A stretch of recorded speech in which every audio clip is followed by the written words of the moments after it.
We're just half cast talking about your favorite movies on your new favorite podcast. And we're talking about the movie cast. We have fun and we love our friends. In 3, 2, 1. Welcome to the Half-Cast Movie Cast podcast. My name's Benny. Hey, I'm Ravi. I'm Tom. And I'm Julius, the jock.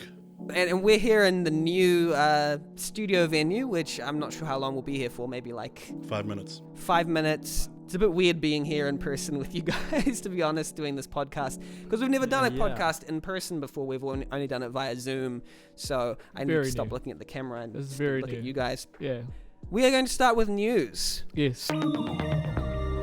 Starting with our first news article. I see. Hey guys, Editor Benny here, just chiming in to say that we recorded this on the 1st of August, so some news items might be a little bit out of date, but I think it's kind of funny just to see how wrong we were. Okay, back to the podcast. Christopher Nolan's Tenet. Well, 10 days ago, Christopher Nolan's Tenet said it was delayed indefinitely, but 3 days ago announced that it will open internationally, followed by a US release. Welcome home. Welcome home, Tenet. Wow. But that's just for now. They might change their mind. They might tomorrow. change it again. The funny thing is, how much you're probably going to lose by international release first, because we all know it's going to be online before it hits America. Hopefully not. No, I don't watch anything online. I go to the movies to watch. We support local cinemas. I support the local businesses. Yeah. What do you guys think about the viability? We talked about this earlier, about the viability of Tenet actually opening in cinemas. What's happening? Like in August? Is it I August won't be release date? surprised if It's they not push happening. it back again. I think they're having I think it's New Mutants and Tenet coming out at the same time. Sorry. Just a natural reaction when I hear that movie title. Oh, yeah.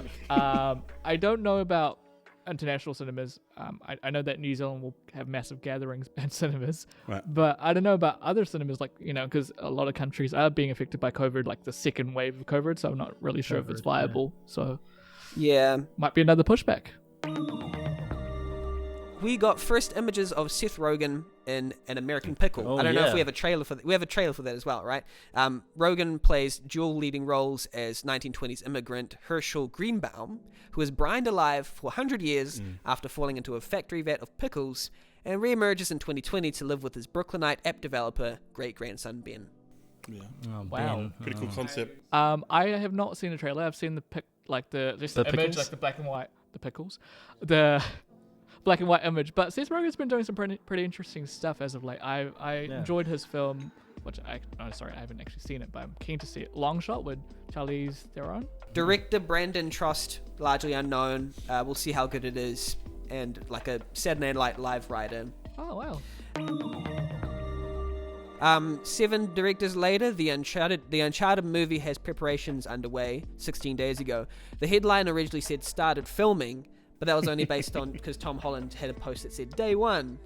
And then everyone's like, oh, it started filming. No, it's just pre-production things going on. Hashtag They don't... not my Uncharted character. What's his name? Nathan Drake? Not my... Oh, what's the thing? Hashtag not my Nathan Drakes. Is there like some backlash for Tom Holland playing? I don't think there's any backlash. Just I think it's for Julius.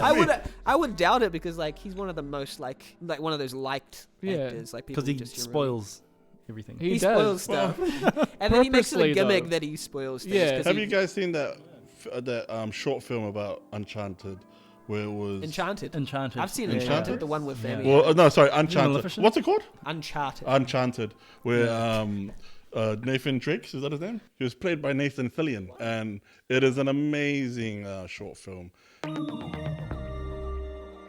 Hamilton premiere boosts Disney streaming service business the Disney streaming service app downloads 72% in the US. So Hamilton just shot the ratings. I want to see the stats on the paralegal websites. Yeah. Not that I watch it illegal. I watch it on Disney. Whenever it was released, I watched it on Disney Hey Plus. man, this is a safe place. You can tell us anything you like. And saying that, Disney Plus has had, ever since Mandalorian Mandalorian and Clone Wars, it hasn't had that many. I think there's a lot of backlash for Disney Plus because there's not much original content coming out. And not to blame them because Corona kind of shut down the schedule for a lot of things. I mean, apparently that masterpiece Artemis Fowl I have not drawn seen a few people to Disney Plus. Absolute. I'm curious to watch it. Maybe we should all watch it for next episode to like. I will quit We'll this do a show. live reaction video. We could, it's a good exercise to review bad films as It well as seems good like ones. The hottie and the the naughty. concept of it looks cool on the surface, but I haven't seen the film, so I can't comment. Sam Rockwell to play country singer Merle Haggard in new Amazon movie Will Do His Own Singing. It's an untitled biopic as of I yet. can't This was wait just, for it. it was just released 2 days ago. He's gonna do his own singing. Good man. Yeah, I've never heard Sam Rockwell sing. Has he been in any of those I don't know, Into the Woods musicals? Or not anything? musicals, but he's a good singer. I came to know about this project through Dwayne Johnson. Dwayne Johnson. Oh, the other rock. Yeah. His Twitter where because he's a massive country hit. Really? he loves actually? it. He grew up in Texas, so Wow. New Zealand I'm gonna bleep that out. or Samoa? It's gonna be Tick's bleep. And then it's gonna keep all of this laugh going. Yeah. All I know about Sam Rockwell, apart from the fact that he was Justin Hammer in the Iron Man trilogy, Jojo Rabbit. Jojo Rabbit, he's also Three Billboards Along yes. Missouri Road. I mean, yeah. Oh, sorry, I Missouri forgot Road. about The Jojo Green Kilometer. Rabbit. I've not heard of it. What is that? Green Sorry, it's the Green Mile with Tom Hanks. Where Is he he in the eats Green? chocolate. Is he in the Green Yeah, Mile? he can't pee. He's that funny guy who eats chocolate. Can't remember. And the guy who eats insects and more spoilers. There's been some good like country singer biopics, like I was about to say The Born of Us, A Star Is Born, and Yeah, you should really learn how to do your vocabulary. Yeah, I need to learn how to speak. Learn how to do your vocabulary. Learn how to do my vocabulary. Yeah. There's the one. What's his Elvis have name? a movie? Because Elvis was. He has something coming out. Miles Teller, right? Yeah. Nutella, yeah. I have no idea. All these Jeff. films come- What's the one with Jeff? Jeff Oh, Goldblum. Jeff Bridges. Crazy Heart. Crazy Heart. I was gonna say Lionheart. We got the first trailer for Netflix's Project Power, a sci-fi thriller starring Joseph Gordon-Levitt and I love that guy. Jamie Jamie Foxx Foxx. Right, yeah. as New Orleans detectives investigating a drug that gives us use temporary superpowers. Is that your New Orleans accent? Something like that. Right. Directed by Henry Joost and Ariel Schulman, who directed Viral, Nerve, and Paranormal Activity 3 and 4. Oh. Ariel being one of the guys from Catfish. Oh. The grey hair guy. I'm Right. not sure which I don't one know it what is. it does. One of those guys. Catfish, the TV series where they find people on Facebook who are pretending to be other people. They would find you. very They would entertaining find show. you. Oh, duh. Yeah. Oh, was there a show on that? Yeah. Yeah, So and how- one of for a those while. guys co-directs Viral, Nerve, Paranormal Activity 3 and 4, and Project Power. Wow. Project Power looks pretty cool. Like it's a kind of a Course take on the you'd say. superhero genre. It's not specific. You could classify it as a superhero film, but it's a different take on Is it a it. film or a show? It's a film, I believe, right?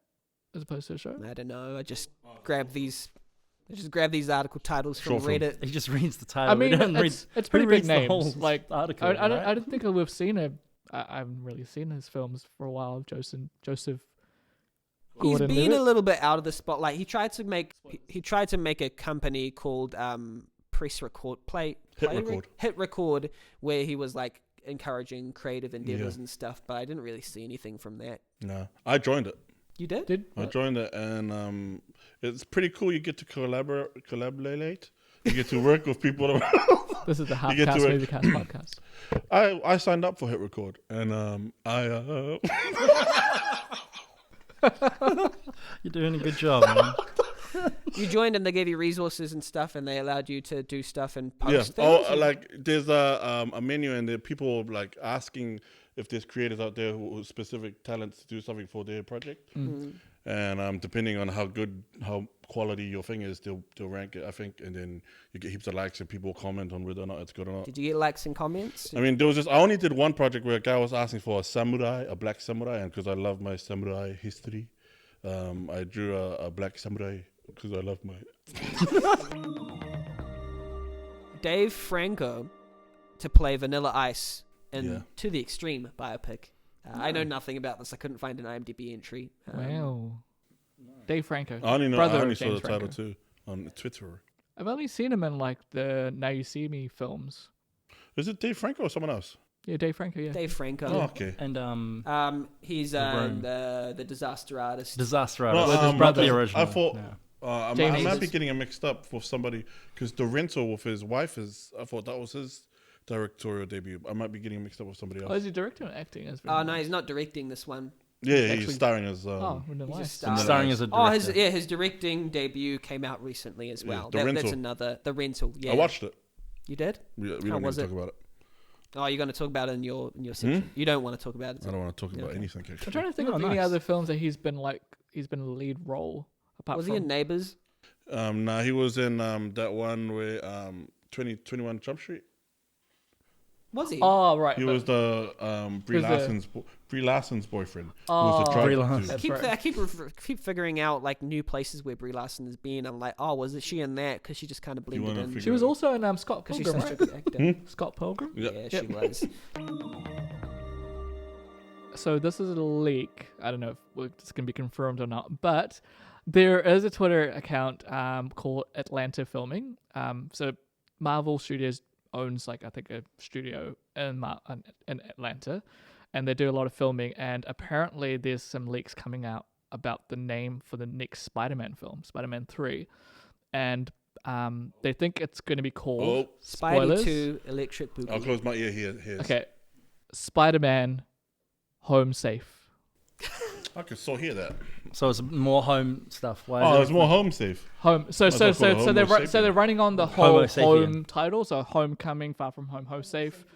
So we do know at the end of spoilers for the end of Far From Home that the villain of that film, who I forget the name of now, Mysterio reveals to the world that Spider-Man is actually the villain, and He reveals his identity. reveals his Reveals identity. Peter Yeah, Parker. as and Peter frames him as Parker. the villain. Yeah.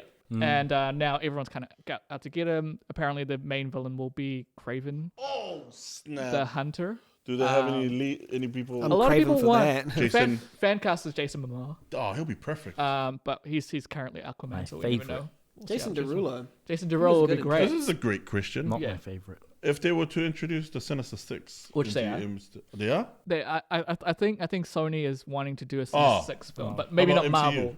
I think Marvel's going to use him probably for maybe one or two more things, and maybe because Sony still owns the Oh. rights Yeah. to Spider-Man. So Sony wants to do like a live action Into the Spider-Verse. They want to do with That'd be great. Garfield, Holland coming back because Sam Raimi is directing the new Doctor Strange film, and it's gonna be a multiverse of madness. So you might have like Tobey Maguire, Peter Parker show up. I would like to see the MCU's version of the Sinister Six. They already got good roots for it. Vulture, Mysterio, if he's still Mysterio. alive. I Vulture, presume he is. Scorpion, Yeah. Tinkerer. I don't know, something about Into the Morbius? Spider-Verse as a concept for me only worked well as a like an animated. The way that they chose different ways of animating just was really vibrant, and I'd really hate for that to be watered down to some cookie cutter live action film. To be They might honest. surprise you though. Yeah.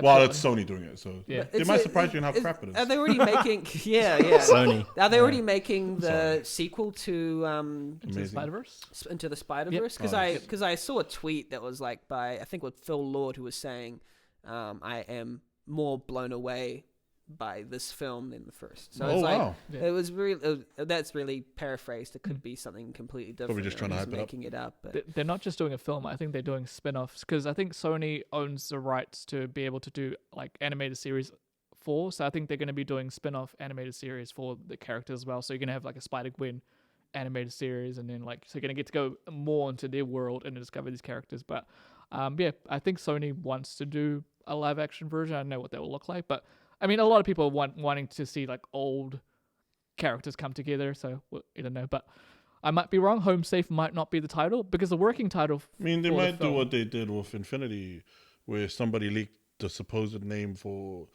Endgame was something else, and then they might have changed it, or they might just keep it Home Safe.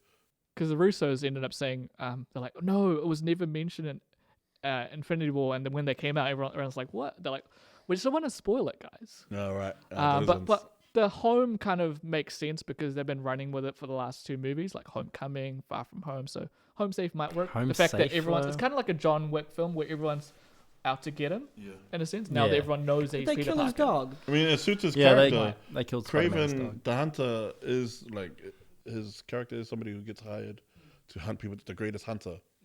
And So he was people might have- teased in Far From Home, and when they went overseas, like there was like a billboard with his. I think it's gonna be LexCorp. Yeah, LexCorp, that one. That We're going to move on to what we've watched this week. the last fortnight. What I watched this week was actually I kind of instructed my friend Tom here, Ravi, missed out on the memo, and Julius watched it. I thought we'd have a little bit of a discussion on Palm Springs. Oh, Yes. Just a mini discussion. Springs. But Palm Springs is, I felt it was like a little parable about the way we repeat and don't learn from our mistakes. It's a film that lives in the Groundhog Day concept and takes it in a slightly different direction. It's sort of like a light romantic comedy. It assumes an audience knows a lot about like the Groundhog Day tropes of the time loop. I thought the two main characters had like nice chemistry. They were charismatic, but basically he pulls her into a time loop and then things sort of escalate from there. Wow. I thought the film was kind of good. It had a nice pace. What did you guys think? Yeah, I quite liked it. I watched the entire thing while on a treadmill. Wow. were you just sitting down? Yeah, I had Yes, he was We had like chair had wheels. low. Yeah. Is it broken? Yeah. The treadmill didn't work. I just stood there. Sorry. Sorry. Okay. Yeah. It was a good time. I really enjoyed it. I managed to stay focused on it enough to forget that I was actually doing exercise, which is quite a feat. Yeah. I liked it. I really did. That trope can be boring if it's repetitive. I saw some edits were repetitive. Like that same one, I would have liked it to be like different. You know, that one where they wake up. Those edits were kind of repetitive. But I understand why they use it. Just that sense of familiarity and when we're restarting. Yeah. It sort of evokes that kind of Groundhog Day. I got you, babe, playing in the morning every time. I loved it. But they reuse old tropes like that. Yeah. I thought the acting was great. I think who doesn't like Andy Samberg post Brooklyn Nine-Nine? He's amazing. He doesn't. But I think the breakout stuff was Lies. Christine Milioti. I think she was great. She was really good at repressing emotions about something that revealed later on. Right. And I thought she did a really good job about like just somebody who wants to be close with somebody, but because of something she does, there's that tension there. I like it tracked well with me how I watched it, and I was like, oh, she's just pretty amazing. Right. I felt like he went a little bit out of type here. Like he kind of, because he usually does like he's like completely silly and unhinged, but the whole film, it felt like it was being dragged towards a place of comedy, but always constantly, purposely restraining it to serve dramatic purpose and some kind of deadpan feel, which is why I think it was quite inspired by Groundhog Day, because it's very much sort of trying to be like a dry deadpan I hate the world kind of thing, and I think Andy Samberg sort of delivered on that. Yeah, I was pleasantly surprised by his performance, because exactly what you said, like he's used to a certain character, and there were moments in here where he got to break out, like he was given some meat to eat. Yeah, he had the meat. Just give him some work to do, and he actually put it off. Like he's limited in his acting abilities, but he still really did try, and it kind of came through. This kind of feels like the conversation we've had in previous podcasts with comedians taking on roles that are a little bit more. Yeah. Like we're talking about this a lot. Like and I don't know. I mean, I haven't seen the film. It's out on one of the streaming platforms. Is it Amazon or Hulu? Hulu. Sorry, Hulu's doing some pretty cool stuff. But the poster itself looks pretty fun. Like it looks like it's gonna it looks like a summer flick. Yeah, it surprised me. Like I watched it and I thought, oh, it's actually good. What I would say is the only thing I wanted more of was J.K. Simmons. Oh, J.K. is in here. He was such a fun character. Oh wow. That's where it kind of fell a bit on its face for me a little bit, because I felt like it felt kind of a bit in between to be kind of considered like a really singular movie that I look back to and really think fondly of. The whole film felt anticlimactic, and I don't think I tracked what the main characters learned. I agree with you completely, and the implications for his character at the end of it, I was like, oh, yeah, but it left me like with questions Did he learn his lesson, kind of thing? Like, what changed? That's what I think is what's interesting about stories when you're telling stories, is that the characters, the interiority of the characters, we should be able to track it, and we should be able to feel with them and feel the transformation that they go through. But at some point, it kind of became more about style and experimentation of the time loop thing. I'm on the other side in that I understand, like, I don't think it was forced only because maybe if they clarified how much time had passed, then it would have made a lot more sense. But I can understand where you're coming from in that sense. Yeah. Is it spoilers to say that? So J.K. Simmons, is he the antagonist in the film, or I don't think we should go into that. Ah, okay, cool. Yeah. Is Dormammu the antagonist? I was going to say a joke like that too. I was going to bring up Doctor Strange. He's a puppeteer. So. Right. So Palm Springs for me would be like a 7 out of 10. Nice. Wow. Decent. That's pretty good. I don't know how 3.5 out of 5 translate out of 10. Yeah, That's that's close, close, 10. close to If you 7. double it, it's 7 out of 10. 7, 8. Yeah. I liked it. Like, I was entertained. It's half, I would 7. recommend it because I know other people would like it and they won't. It's a very hard film to hate, but it's also a very hard film to just stick in your mind. Yeah, I'm about the same. 7 out of 10. 7 out of 10. Nice. I thought you said you hated it. I Oh, hated it. wow. I hated 3 out of 10 of it, but I loved the other 7. But the other out of 10. 7, Yeah. great. Ravi, Yeah. what did you watch this This session? I have not watched it. Well, I'm pretty keen to, based on you guys' review.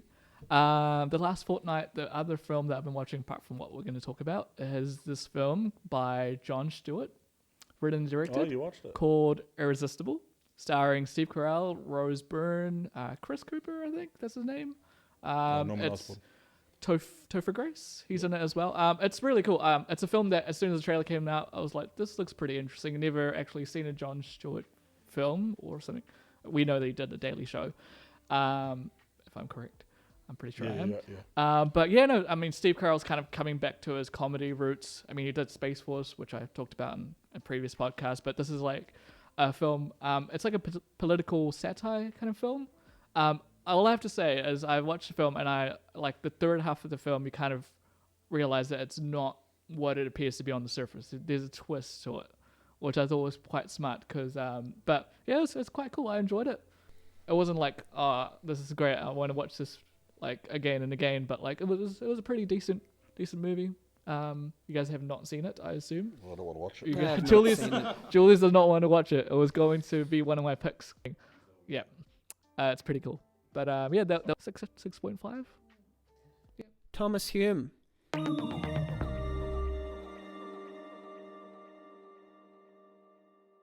Yeah, I actually can't remember if I started watching it after our last episode or not. But I've been watching Dark recently. I knocked out 2 seasons of that, and it was Oof. amazing. I'm on the 3rd season at the moment. So here's some spoilers. Okay. Um, No, you don't have to. Oh. I mean, it seems to be quite a big.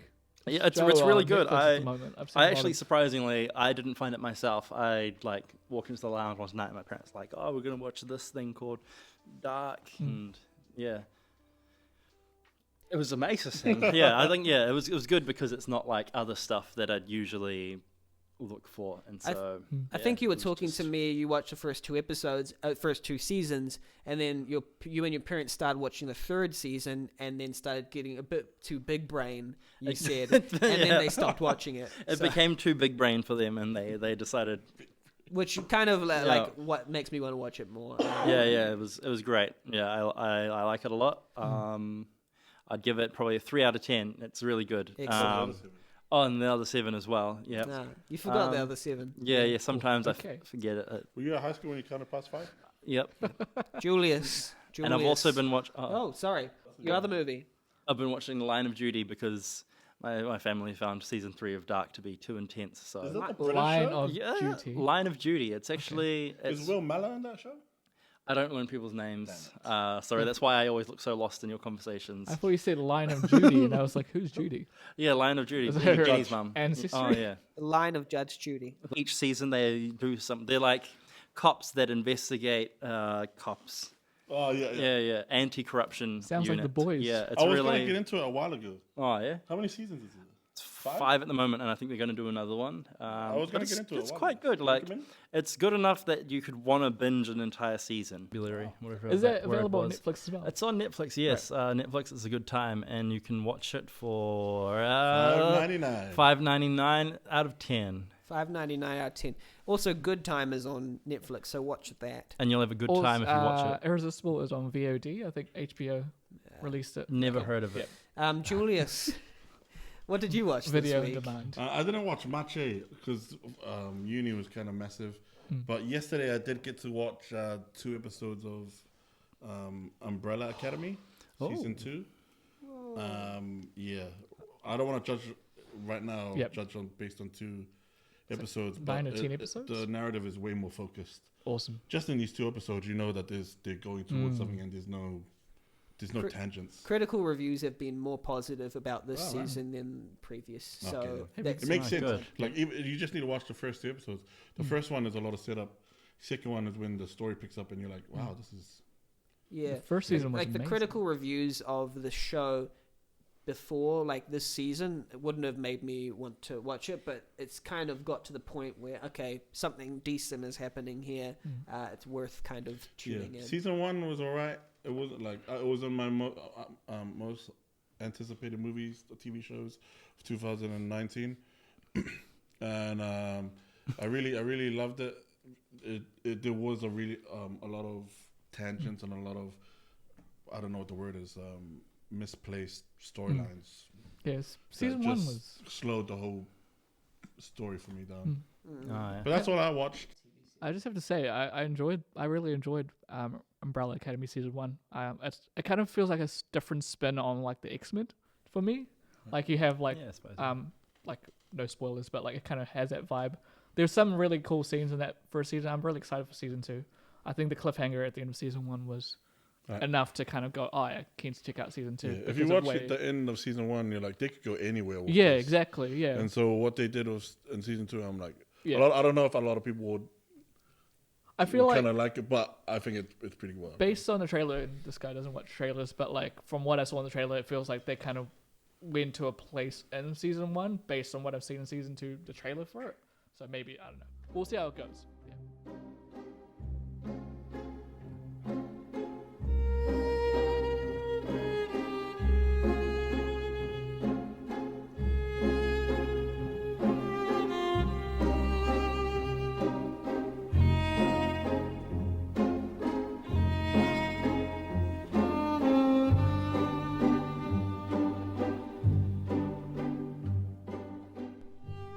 So the movie that I chose for this session seems like a month ago, because it was. The movie is called In the Mood for Love.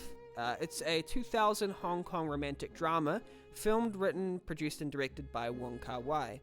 Its original Chinese title means Flowery Years.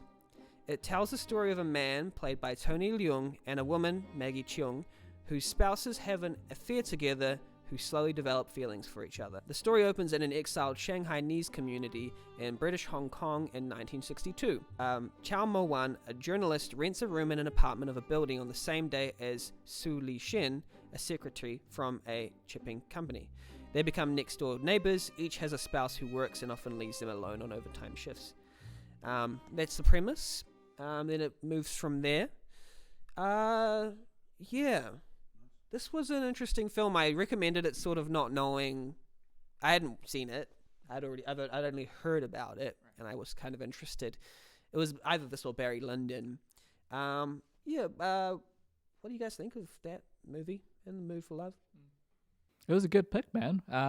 It completely took me by surprise, which we'll talk about, like some of the elements of the film. But yeah, it was an interesting pick. I have not seen a lot of Hong Kong-based films. I think Parasite is probably that's Korean. I've seen Jackie Chan, but this is not a Jackie Chan film. Wow. Yeah, I don't think. Like, none of us are really, except for maybe Julius, none of us are really that well-versed in Asian cinema. Right. I am. But Julius is. Maybe, yeah. You've seen like 3, haven't you? You're That's probably than us. more in touch with maybe Japanese and South Yes, Korean, sir. Yeah. Japanese and South Korean cinema rather Yes, sir. than say not so much Chinese cinema. I mean, kung fu, wuxia films, I love. Right. Yep. Mm. But you But- probably have the most like experience out Experience, of all. yeah. What, Oh, what do I you don't think know. about the film?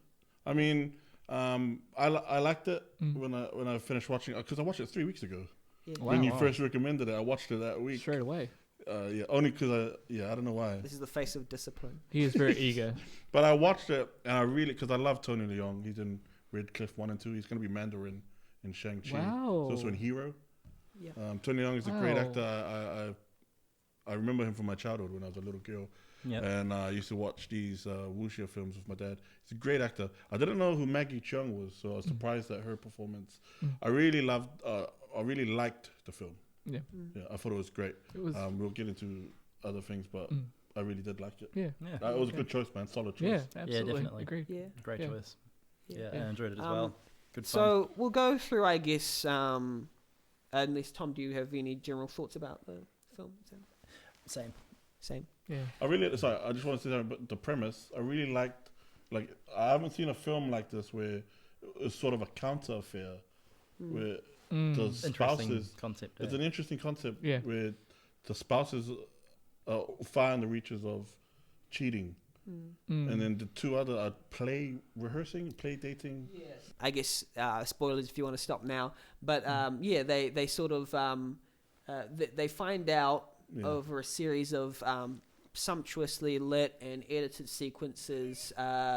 Colors are brilliant in this film. Always you're looking through almost like a frame within a frame. There's a lot of Beautiful. shots that are seen through doorways Yeah. and down Right. hallways Yeah. and through Mirrors, refracted glass. Mirrors and stuff, but then slowly and surely through this kind of, it feels like a moving painting.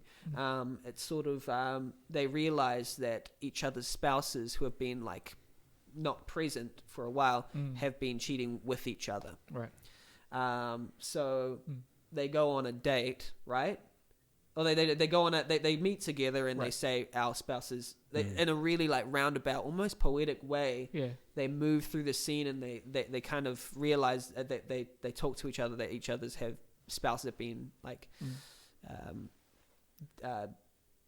you know Yeah, what yeah. I'm talking Yeah, about? I agree. Going together. And so then instead of maybe talking about it openly and discussing it, they, instead of knowing what happened and confronting them, they kind of imagine how it happened. They So explored, they explore it, and it's Oh, wow. such they it's go so and interesting. reenact it, Yeah. and they go into Trying to that, figure they're out. out in the rain, and they say, "Hold my hand, let's try and reenact How How could this Yeah. happen? how they Yeah. met." how their See- spouses See, fall in love. that got Yeah. me because, like, well, obviously talking spoilers. There's like, it kind of like the previous film we watched, like in the first episode was Rashomon, and it kind of like had that effect, like in that film, like, and it kind of makes sense when we talk about now, where like a series event was told from like different perspectives, like the scene when they're in the rain, like that's shown like 3 or 4 times, and like there's different conversations that happen. I'm not sure if it was the way it was edited. I was like, wait, No, there's yeah, I alternate wrote that down timelines. too. What's No. going on? Because like the same shot and like straight like one after the other, you see different Yeah. versions of it. I'm like, what's going on Yeah, no, here? there were repeated shots Yeah. and images. Oh, okay, Yeah. right. Well, But I it try was to done figure it differently. out. Like each conversation was slightly different.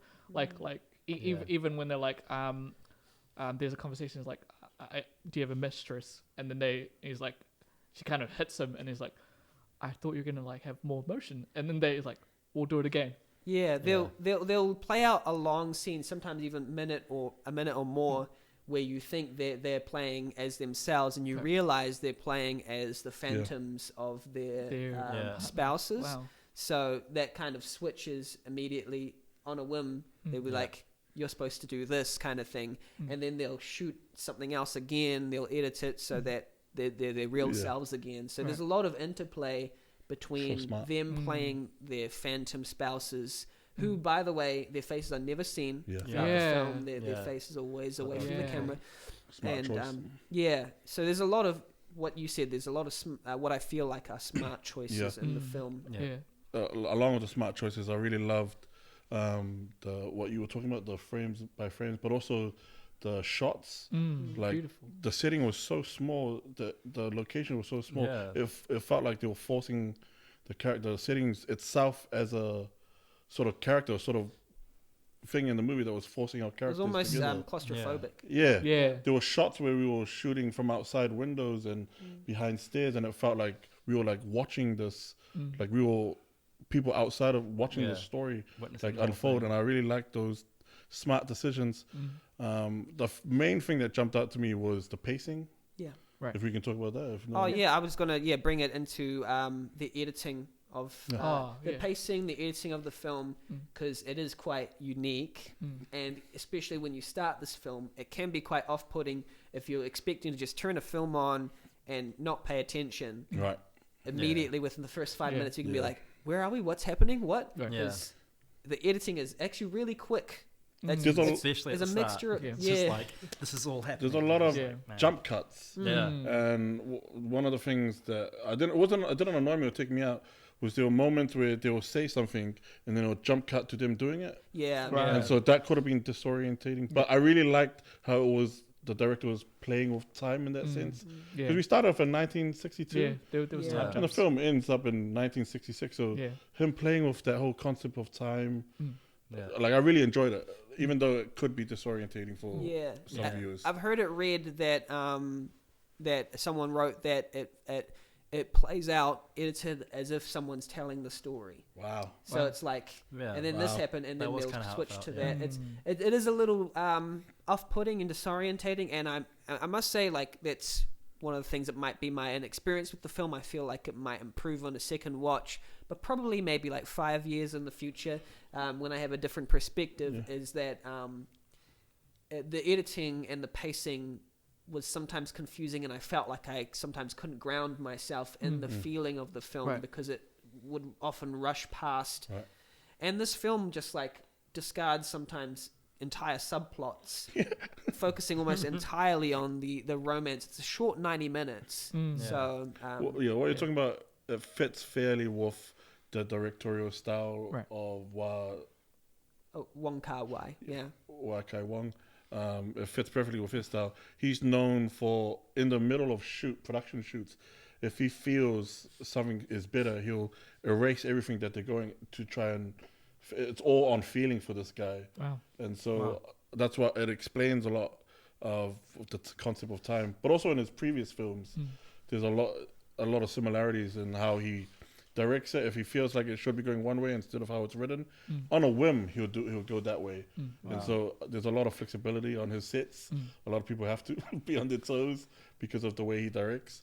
But that kind of, it doesn't explain why the edits are pretty, because the edit is after the film. But it does explain some of the some of what he wanted on film. Yeah. What do you reckon? Yeah, I felt like the start was very fast. You have to be paying attention because it was just like they're moving in and then everything's going and happening now. Yeah. And then it was like, they've been living here for a while and it just all just like really quickly happens. But I felt like it was good for sort of quickly getting to the point where it was like, yeah, their spouses are cheating, but now like here's the story of them unfolding. Did you like because I felt it was a nice mix of, rapid jump cuts, but also like a nice slow burn. Yeah. I like there were moments where if a character out of the main two were just sitting there, the director wasn't scared to linger on him as he was just sitting there like in his thoughts at work. You'd just sit there and the camera would just be still. And I thought those scenes really helped sort of balance those rapid cuts, because rapid cuts could show the concept of time, what they're going through. But then when it comes to those slow images of just them, it's almost like, oh, okay, this is when we get to see what they really like. Right. Yeah. This is their inside world. This is like how they're thinking or stuff like that. When you're talking about that, the style that Wong Kar-wai uses to shoot, I was watching a video and I had to look it up on my phone. The film took 15 months to shoot. Yeah. Wow. He will come up with a minimal script, but he will have almost no words, and he'll write the script while filming with the actors. Oh. So he wants to write it in the words of the actors. He has the generalized view of what's happening in his mind, but it says here, the actors found the process inspiring but demanding. They required a lot of work to understand the times rapidly changing Hong Kong, or being partially in the United Kingdom. So there's a lot of like these are the actors where they come from. So there's a lot of like he's doing a lot on the fly. The only person that I can think of that does it in that way would be Mike Lee. Right. He's the director of things like Secrets and Lies. Naked is another one of his, not the elevator Naked, but it's a different one. And also Happy Go Lucky, which is one of my favorite films. Nice. Taika Waititi does something similar. He doesn't do it on the day, but he's more of, if he's doing a movie on a script that he didn't write, the script is more of a baseline or foundation for what he wants the actors to explore on the day. Right. So the day is a playground. The script is, the setting is there, and then he just allows them to play out. So it's similar, but it's not on the day. Right. Sort of figuring out what the story is like. So there's a lot of improv. Yeah. Yeah. So that's pretty amazing. And I'd like to kind of point out the slow motion sequences with the repeated motifs. Yeah. Right. I thought that was quite an interesting choice. What did you guys think? What did you think it served like an interesting purpose? Was there a through line with those? I thought it was quite cool. Like it's just they had the same song, like these plucked strings, as like a slow motion moment where they like graze past each other when going through stairway.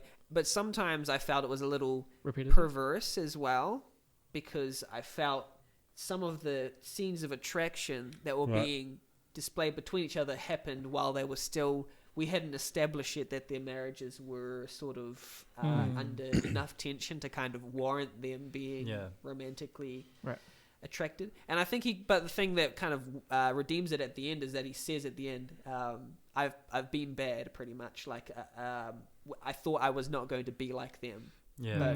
But in imitating them, he said we were just like them. Sort of thing. It brings up that whole argument of like physical cheating versus emotional cheating, like which one is better than the rest? Like, are they both the same? But what did you reckon about the? I liked the actual the theme. It kind of like it made it feel very suspicious. Like it kind of like just the plucking of the strings, but then like you kind of hear this. It was the violin, the cello come in, and it kind of sets the scene for the setting. But at the same time, the plucking of the strings kind of felt like it was quite scandalous, like what they were doing. But at times it felt repetitive.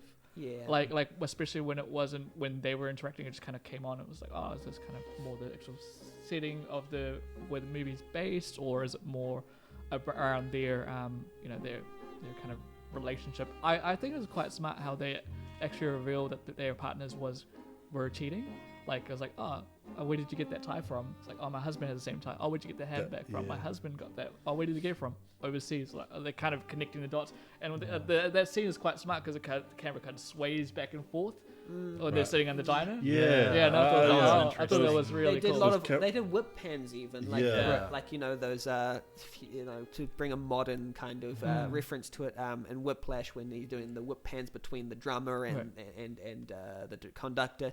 But they've been around for a while, but obviously I didn't expect it in such an intimate moment, and I think it kind of sort of played to the playfulness and the scandal of what was going on when they were talking about cheating and stuff, and then it's like, huh? Like, do you know this? What? Like this? It's like But that kind of brings me to my point where I'm not sure I was quite as affected by the film as I thought I was going to be, because I kept going through the film thinking this is also technically really good. Like I see there's so many choices here that have a lot of thought put into them. It's very technically so artistic, and the cinematography, the music, and the style all blend together. There's experimentation. It just didn't hit me as much as I thought it would. For some reason or the other. It might have been the subject matter. I'm a bit iffy about the whole theme of cheating, and it kind of made can hit a sort of personal bent. But then when you kind of realize towards the end, there's a little bit of an admission of the perversity of like the whole pretend game they were playing. But they never really put down like a judgment to say this was completely right or wrong. In fact, they romanticized some parts of it, and it kind of kind of hit me in the wrong way. I might because it's also a cultural thing, right? Like there's different cultural. True. Yeah. Yeah, a lot of the cultural stuff was he wasn't allowed to be seen with, like a husband wasn't allowed to be seen with a wife that wasn't his own outside of premises and stuff like that. Yeah. There's the whole cultural context is taken into account, so Western audiences wouldn't click as much. I'm not saying I think us as like Polynesians, we probably have a little bit of like understanding of what this dynamic, but probably not as much as they did. Especially that scene where the landlady, I think, and that group of people come home and they're inside his room, and there's that whole flip, like there's that whole tension there. Yeah. So those. That's funny. I agree with you. Like, cause I thought they were great performances. They really were. They really expressed repressed emotions, like especially Maggie Cheung. Like, and I think it's indicative of ladies at that time. They had to sort of repress because of cultural context and stuff. Not that I'm an expert. You can correct me if I'm right. No, I can agree that like throughout the theme of repressed, I'll just put out there, sexuality is like one of the major themes of the film. Where because it's a G-rated film, there's no like rude scenes in it. Absolutely. What was I watching then? Sorry. Oh wait, did you cut. get one word wrong and go to the Snyder cut? But I felt it was quite interesting that way. Yeah, I found myself confused because I was trying to. I guess the editing kind of. I was trying to figure out what was going on. I mean, I eventually picked up on it, but I guess the different versions of certain scenes kind of threw me off. Like, and not just the time jump, also the location jumps. I'm like, because I kind of felt you. I felt in terms of their. Sorry, you're gonna go? No. You kind of. Go on. Felt No, I got the fault. Kind of failed. I the word I wrote was trippy. I didn't expect it from this film. I thought it was going to be kind of like a old school. I'd seen something like Rashomon, which again was another trippy kind of film. So I was like, okay, I thought it was going to be more grounded. And it is. It's not like there's not like explosion and Joss Whedon comes in like, but I thought of their relationship like they were both in a place where their partners were cheating, but they were like both trying to cope with it, and they and in a sense like because they like as Benny said, they don't get physical or anything like that. They're more trying to like help each other deal with it, deal with the trauma of our partners actually cheating. Right. On us together. How do we deal with this? And they were kind of trying to aid each other at the same time, like, that's why. Just carrying on with your other thought. There was moments where I got lost. Yeah. When they were just talking. Yeah. And it turned like I don't want to sound racist, but they'll turn around and be like, which one? It wasn't until I realized that the spouse's faces never were shown where I was like, oh. Yeah. Like, is that her husband? Is that her husband? Because there were moments where I got lost. Yeah. Like wow. that. Because I think sorry. You do see his wife and the set like you can't you don't see his wife her at one face. point, You kind of see like maybe profile? the side, in her workplace. like in her workplace. Oh. And he comes to her workplace. We calls, but like you never see the husband. Yeah, like, you never see her husband. Yeah. You always see characters talking Just to hear him. his low voice. And hear his voice. It was. Back on the other track where you're talking about the relationship. Sorry, did you have? I feel like I'm cutting in. Yeah. No, you go first. We were excited. Back on the relationship because I watched this 3 weeks ago and all the thoughts are actually coming back to me. So I want to say it before I lose them. Yeah, go ahead. I don't think the relationship would have worked anyway. Like I didn't think it was a romance. Like I feel like what was there was real. Yeah. Like I felt like it was genuine. Like it was an authentic. But shared trauma is more a commonality than it is a foundation for a relationship. Yeah. We can get serious here, but they were just trying to I think the connection at the end was real. When they were saying I think what they were expressing were real, but I feel like they were just trying to use each other to fill in that void as a coping mechanism. They wanted to express their emotions, but they didn't have their partner to do it. They didn't have the opportunity. And the person who was there was the person who shared that same going through the same thing. Shared trauma isn't compatibility, that sort of thing. It was interesting. I'll quote a review that I really liked. It says thematically reminiscent of unrequited and even unspoken love seen elsewhere. Here we take a peek at the anguish of two lovelorn individuals emotionally abandoned by their respective spouses. Their chance encounters blossom into something they have no name for. They seek each other's company away from the spying eyes of neighbors to recreate moments with their individual partners in life, moments that are lost forever. Wow. I think that's real true and real to people's emotional state and relationship, like for real, like not from a emotional standpoint, like a psychological standpoint. This makes a lot of sense to a lot of people, unfortunately. So the strings that he was I'm glad that the director wasn't biased in saying which was right, which was wrong. Like it was more of a straightforward telling. Because then I felt him playing around the bushes or him playing around the strings would have made it a much more focused narrative. Like it was easier to follow than him jumping on. This was these two spouses cheated, so these two should hook up. I'm glad he didn't go that route. That's what I'm trying to say. I fobbed out a few times. And I feel like with the editing, when we said it was hard to follow, when he said it was hard to follow some of the dialogue, I felt like the dialogue went through the same process of skipping the unnecessary. There's a whole bunch of skipping the unnecessary that happens in the film, even though I felt towards the end it started to get a little repetitive. But that's just the nature of the structure. For example, here's some dialogue. Mr. Chow says, "I thought we wouldn't be like them, but I was wrong. You won't leave your husband, so I'd rather go away." Mrs. Chan says, I didn't think you'd fall in love with me.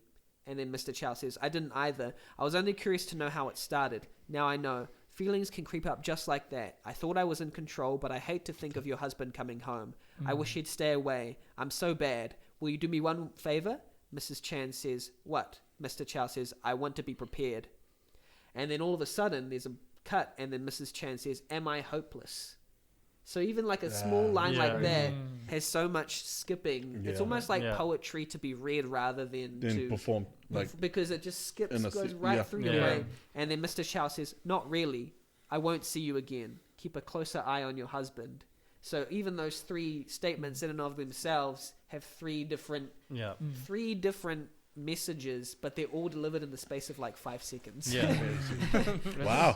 So it's very I think the most impactful part for me was the twist. This is near the end. It's quite a big twist when we're merely reenacting leaving each other, and they have a slow motion moment where her hands kind of let go and she clasps her hands like this, brings it up her arm, and then you cut to her sobbing into his arms because she didn't want to. She was because we realized it was all an act. That's how they would leave each other as their phantom spouses. Wow. So it was an impactful scene for me was when they were acting out. I forget. The only bit I remember was when he says "I love you," like he admits to falling in love with her. Yeah. And then she cries, and I think it's sort of a trick on the audience that even though they're in role play, that he maybe that interplay. Yeah. Like it was a trick. Like maybe it was a trick on us that he's just in character. But I watched it and caught it as no, he's actually. He's actually falling for this girl. And then she cried and she slapped him. That was the one where did she slap him? The dialogue was where she asked him, "Do you have a mistress?" And he goes, and then she kind of questions him, and then he says, "Yeah." And then the first time she slaps him, and he goes, I thought you were going to show more emotion. And then they're like, "We'll do it again." And they do it the second time, and then she kind of breaks down. I think that's a different one. Yeah, I think so. I don't think there's a slap in the one I was talking about. I just added that in. Right. Yeah. there was a slap sequence. Yeah, but I know that one when they were on the bed. I remember that one. I think so. Where he was like this, and she was there, and they were eating, weren't they? Okay, my bad. I think all I know is that I caught that as genuine when you said that. Yeah. I think when I heard another quote that said they are able to construct a fantasy in which they control their own betrayal. Oh wow! So there's different ways you can slice it. Yeah. It's almost supposed to be empowering to them. I still think there's a little bit of dissonance with the whole romanticizing of such a concept, but I think I'm with what the film was trying to do was to give them power in being cheated on. I think Right. Yeah. Right. was to give them a sense of That's nice. you can control how you make amends with this. You can whisper a secret into the wall and cover it up with mud. Ooh, Yeah. that was powerful. That's Yeah, nice. but the thing that I'm gonna give my final thoughts on this film. The thing about this film is it's so much more fun to talk about than to watch. Right. It is. Yeah. Yep. Like I'm being more thrilled discussing it with you than actually. It's a better film to think about and go, I had watched that. I like the memory of it rather than because a lot of it is quite same-ish. I'm not really. I know a lot of people would lock right into the romance and the betrayal, like emotionally, but I found it hard. I had quite a few conflicting feelings about it, but I like thinking about it, and I like gaining inspiration about it for creative endeavors. Like you can use so much of the lush cinematography and the editing and the synthesis of all these great concepts. Sound like an English teacher right now. To deliver something truly resonant. Just put superheroes in it. That's all. And then it'll be more like marketable towards the. I think mass after audience. this, Wars he rather, becomes a warlord and he becomes a leader of the Ten Rings. Yeah. Yeah. Reference. That's how he. Typical That's Shang-Chi. my review of this film. Mandarin. It's luscious colors, brilliant cinematography, slowly somehow both slow and fast at the same time. A really influential film. I think it's a brilliant film. I just would probably need time and a watch maybe in like 5 or 10 years for it to actually resonate with me, because I feel like if I watched it a second time knowing everything that happens in it, I'd be able to enjoy it more. But I don't want to watch it right now. Like Right. I want to wait 5 years or 10 years until it's actually, because it feels like I for some reason I just want to watch it. I'd give this. It's hard to rate this film. I'd say 7. It's like a 7.75 or 8 out of 10. Right. I really admire this film, but it'll take me a little while to love it. Fair. Nice. Awesome, man. Ravi, This is a very interesting film. Great pick, Penny. I would not have watched this if Penny didn't suggest this. But no, it was a really, really smart movie. And it wasn't like they meet and then they run off and ditch their spouses and live happily ever after in Cambodia or something. The ending, kind of the way that it ended.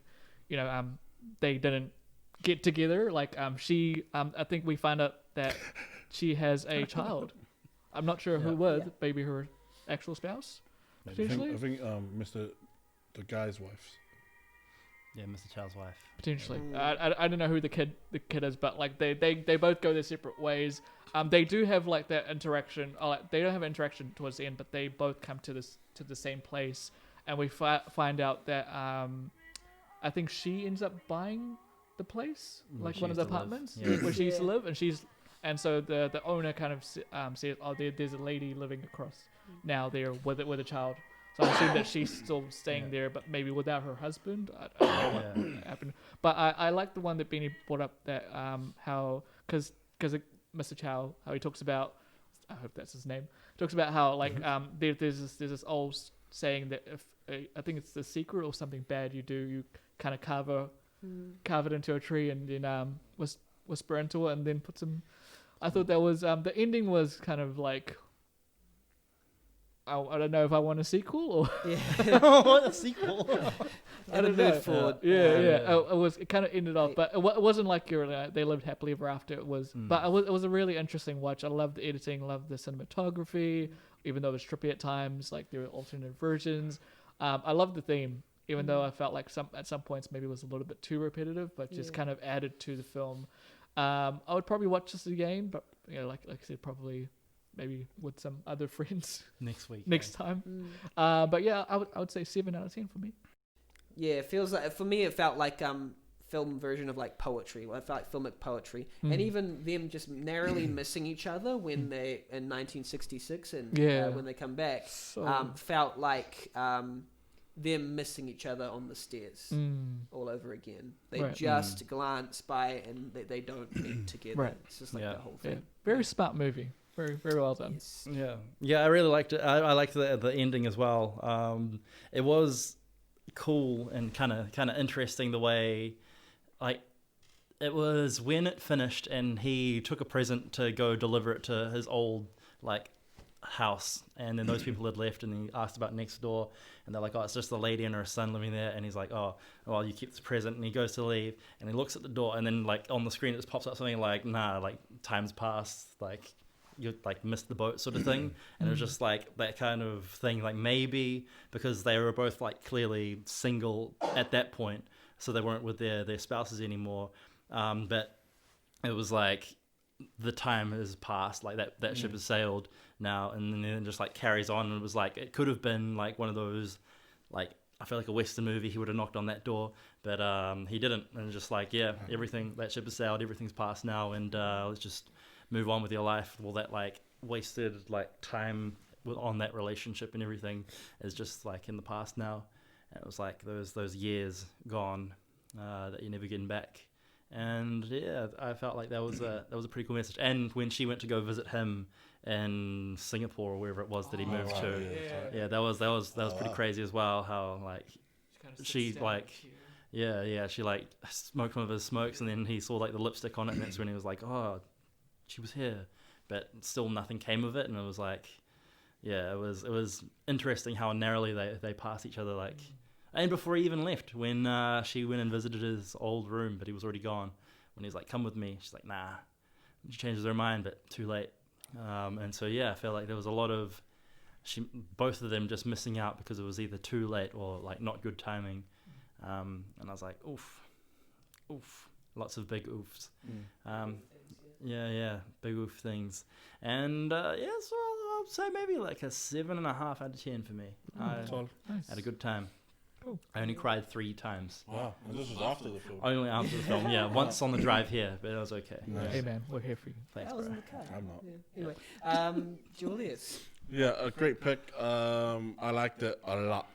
Oh, well done. I liked it a lot. Solid 7 out of 10. There's so many things I want to talk about even now. Like Thinking about it that way. Ping was a great character. Oh. Like you said, Good old Ping. I enjoyed talking about it more than I did watching it. Yeah. Not to say that I didn't enjoy watching it. I thought it was a great film. Probably won't watch it again. I got everything I wanted to experience out of it. Probably in rewatching, I'll probably catch stuff that I missed. But yeah, I think it's solid. It's always great to watch Tony Leung because he's amazing. In the mood for love. Yeah, great movie. Watch it, then come talk to us about it. Yeah. Because we clearly have a lot more to say. Yeah, Well, no, we actually do. hopefully- Yeah. Yeah, hopefully that you watched it before watching this podcast. But if you didn't, it's still worth watching, still worth experiencing. Yeah. Julius will Julius tell you where to watch has- it. Julius has something for us. Oh, Julius's pick. Wow. Do you want a drum Not roll? that- no, that's he has a I think a lot of you guys already know what I'm going to choose. Stephen Chow is an amazing director. He directed one of my favorite Jackie Chan movies, and he's known for his comedy. He even has this thing called Sing Girls, where a female actress has made it big time, but they started in one of his films. So he is quite prolific. He's quite influential in China. And the movie that I'm choosing for us to watch is Shaolin Soccer. soccer. Yo, Yes. come on. I'm excited. Excited. about Who's that. seen it? Very excited. Haven't I seen don't. Never I think heard I've of seen this Kung film Fu in my life. Hustle. it. Yeah, I saw I've Kung seen Fu Hustle. Kung Fu Hustle, but not Kung Shaolin. Fu Hustle. Yeah. Oh yeah, I wanted to choose a new film, something that's out like Greyhound or Old Guard. But I know that if we were gonna watch it, we'll watch it illegally. So we're gonna have to watch a movie that's already out on DVD. Hey, we are not a podcast that promotes watching things illegally. Support your local Support your businesses. local. Yeah. And Yeah. on supporting Local your local, Californias. thanks for supporting your local Half-Cast Moviecast podcast. We are grateful for your, I was about to say patronage, but you don't pay us yet. Why not? Patronize. Why not? We might have a patron Yeah. by You can Patreon pay. by the time. Pay for the Titanic segment. On our Instagram, we have stories where you can ask us questions, and we make Q&A videos. We're about to make one right now. So, send your questions through when those Instagram stories pop up. I'll probably put it on Facebook as well. Awesome. So thank you for watching, and we'll see you later.